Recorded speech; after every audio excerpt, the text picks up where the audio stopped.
आज मेरा एक बहुत इम्पोर्टेंट इंटरव्यू था, इसलिए मैं पूरे कॉन्फिडेंस के साथ ऑफिस की तरफ जा रही थी। लेकिन अचानक एक ब्लैक लग्जरी कार तेज स्पीड से आई और एक ही पाल में मुझ पर पूरा किचट उछल दिया। मैं वहीं रुक गई, शॉक में, अपने गंदे कपड़ों को देखते हुए समझ ही नहीं आ रहा था क्या करूं। फिर भी हिम्मत जुटाई।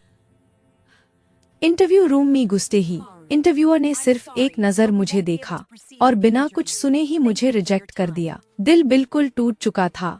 मैं धीरे धीरे ऑफिस की सीढ़ियां उतर रही थी, जैसे सब उम्मीदें खत्म हो गई हो। तभी मेरी नजर ऑफिस के बाहर खड़ी उसी गाड़ी पर पड़ी, वही गाड़ी जिसने मेरा पूरा दिन बिगाड़ दिया था। मैं कुछ पल तक उसे बस घूरती रही और फिर जैसे कोई उससे गाड़ी के पास देखते ही मैं गुस्से से उसके पास जाकर लड़ने लग गई। मैंने कहा, तुम्हारी वजह से मेरा इंटरव्यू खराब हो गया। मुझे इस जॉब की बहुत जरूरत थी।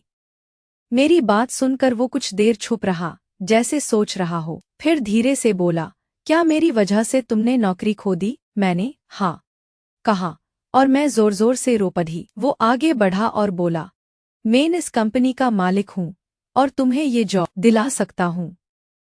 ये सुनकर मैं उसकी तरफ शौक से देखने लगी, पर मेरी एक शर्त है।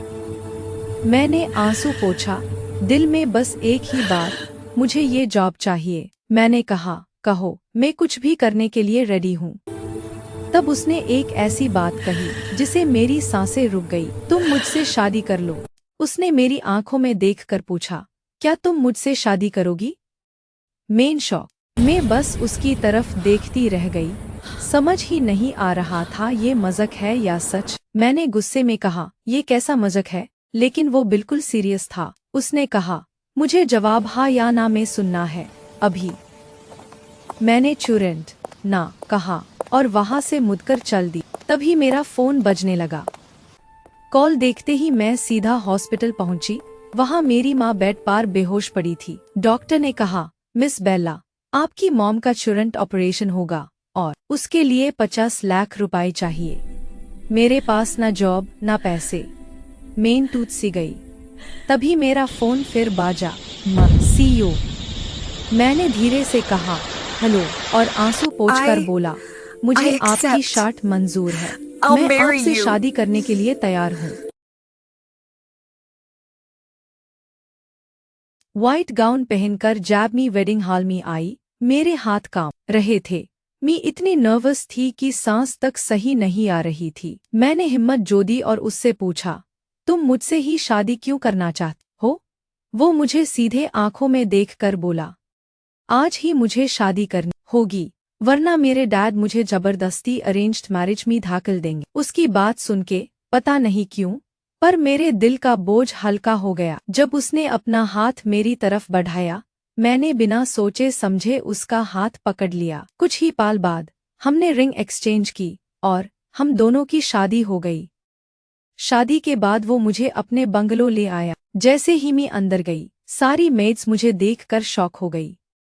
लग रहा था जैसे उन्हें मेरी बिल्कुल उम्मीद नहीं थी। तभी एक लड़की मेरे सामने आई, रूड, एरोगेंट, जैसे सब कुछ उसी का हो। मैंने गुस्से में पूछ लिया, तुम कौन हो? और उसने सीधा जवाब दिया, मैं इसकी मंगेतर हूँ। उसका जवाब सुनते ही मेरी सारी दुनिया एक पल में रुक गई। हम दोनों बेडरूम में बैठे थे। वो धीरे से बोला, हम बचपन के फ्रेंड्स थे और बचपन में ही हमारी एंगेजमेंट हुई थी। मुझे यकीन ही नहीं हुआ, इसलिए मैंने फिर पूछा, तो फिर मैं ही क्यों? वो मुस्कुराया और बोला, क्योंकि तुम पहली लड़की हो जिसमें मुझे दम दिखा। आज तक किसी लड़की ने मुझ पे गुस्सा करने की हिम्मत नहीं की। तुम अलग हो। फिर उसने मुझे एक जॉब लेटर दिया। सैलरी देखकर मेरी आंखें सच में बड़ी हो गई। वो बिना कुछ बोले कमरे से चला गया। अगली सुबह मैं हॉस्पिटल पहुंची, डॉक्टर से समय मांगने। अब जॉब मिल चुकी थी तो मुझे लगा थोड़ा वक्त मिल जाएगा, लेकिन डॉक्टर ने मुस्कुराते हुए कहा, कॉन्ग्रेचुलेशंस, आपकी माँ का ऑपरेशन सक्सेसफुल रहा। आपके हस्बैंड ने कल हाई फीस पे कर दी थी। मेन शॉक में वार्ड में गई और वहाँ मेरी माँ के पास वो खड़ा था। उससे देखकर पहली बार मेरे दिल में मैं माँ के बेड के पास खड़ी थी। मैंने धीरे से कहा, मॉम, ये मेरे, लेकिन उसने तुरंत बीच में बोल दिया, मैं इसका बॉस हूँ।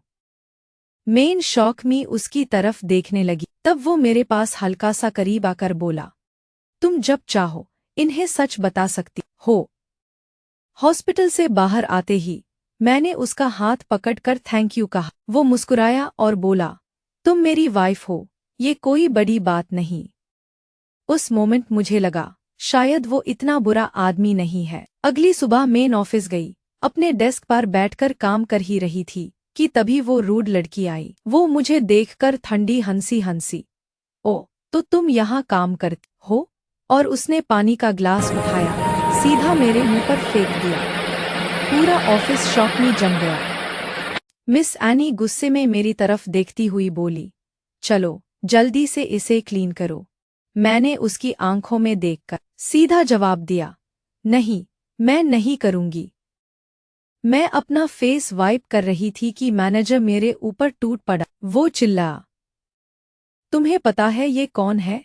यहाँ कोई मिस एनी की बात को नजरअंदाज नहीं करता। मैं कुछ कह पाती उससे पहले मेरे हस्बैंड ऑफिस में आ गए। उनकी आवाज़ पूरे फ्लोर में गूंज गई, तुम्हारी हिम्मत कैसे हुई इसे डेस्क साफ कराने की? तुम्हें पता है ये कौन है? ये मेरी। मैंने तुरंत उन्हें रोक दिया।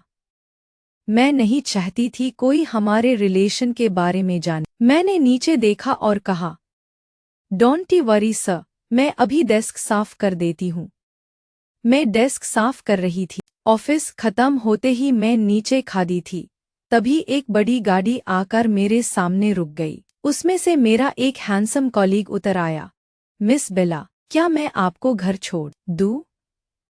मैं माना ही करने वाली थी कि एक और लग्जरी कार तेज ब्रेक लगाती हुई आई।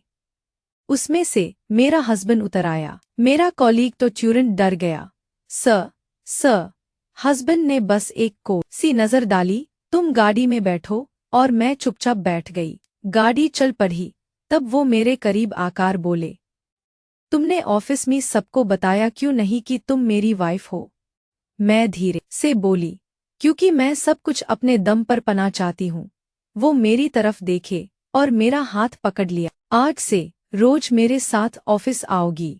माँ का ऑपरेशन सक्सेसफुल होते ही मैं खुशी खुशी अपने हस्बैंड के लिए खाना बनाने लगी। टेस्ट करके लगा सब ठीक है तो मेन किचन से बाहर आ गई। पर मुझे क्या पता, मेरे जाते ही वो अरोगंट लड़की वहां आकर मेरे खाने में नमक भर भर के डाल देगी। शाम को हम सब डाइनिंग टेबल पार बैठे।